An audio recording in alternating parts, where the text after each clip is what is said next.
Mitchell Platini was once compared to Diego Maradona. Until the '86 World Cup, he was much ahead of Maradona. Maybe he could have been ahead of the position he was in at the end of his career if he got a little bit of luck. At least as far as his career stats go, he demands a little more attention from football fans. But even if he didn't get it, he was in the first row among the best players of the last century. A first for any country is something a little special. Every country has produced many greats through the ages. But the first person who does something always has to face an obstacle, that is the mental obstacle. Breaking history is a very difficult task, not everyone can do it. Those who can, write a new chapter in history with their achievements.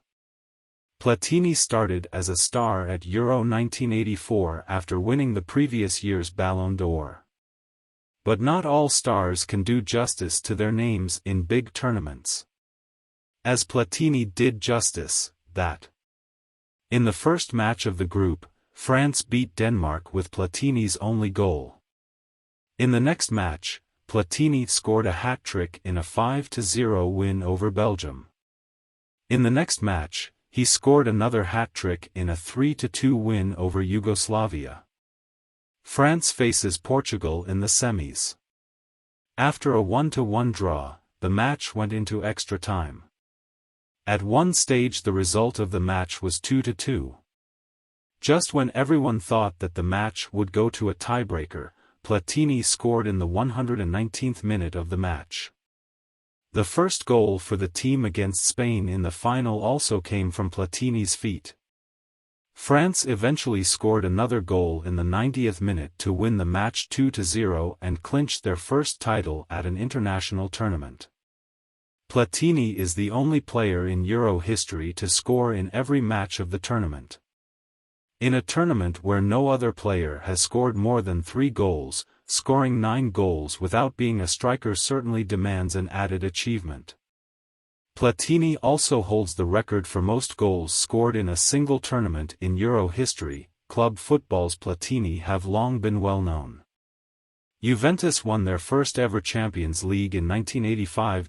Although they reached the final twice before, they had to be content with being runners-up.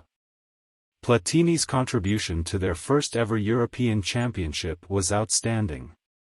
He scored in every round except the semi-final. His only goal in the final won Juventus the championship. He was also the top scorer of the tournament. Juventus also won their first ever Intercontinental Cup under Platini. Platini also scored 1 goal in the match which was drawn 2-2 at the scheduled time. He later secured the title by scoring the last goal for the team in the tiebreaker. Platini was man of the match. Platini became the first player to win the Ballon d'Or 3 times in a row. Platini, who is known to shine in big matches, has done well in the World Cup as well. In the 2 World Cups before he joined the team, France could not pass the qualification stage. Playing as a playmaker in the 3-1 defeat of Bulgaria in the qualifying round of the 1978 World Cup, Platini caught everyone's attention by scoring a goal from 30 yards. However, he could not do much in the main World Cup. Able to score only 1 goal against Argentina, the team was also eliminated from the group stage. In the next World Cup, 1982, qualifiers, Platini scored a free kick in a crucial match against the Netherlands to help the team reach the main stage. In this World Cup, Platini got the responsibility of captain. After passing the first and second round, France faced West Germany in the semi-final.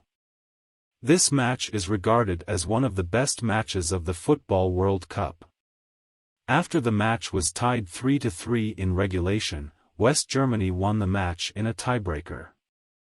Platini scored the first goal for France in the match. Platini cited the match as one of the most memorable moments of his career. In the next World Cup, France passed the group stage and faced Italy, the champion of the previous season, in the second round. Platini scored the first goal of the match to beat Italy 2-0. In the quarter-finals, they faced the mighty Brazil. Legendary players like Zico and Socrates played in that Brazilian team. Brazil took the lead through care, but Platini's goal brought France back into the match. In the end, France won the match in a tiebreaker. In the semis they again faced West Germany and again lost to France. In the 2 seasons following Platini's retirement, France failed to qualify for the World Cup.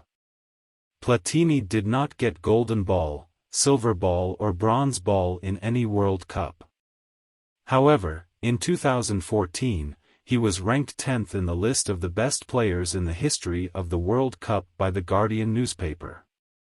But many World Cup winners and Golden Ball winners are also behind him in the list. This shows how amazing his performance in the World Cup was.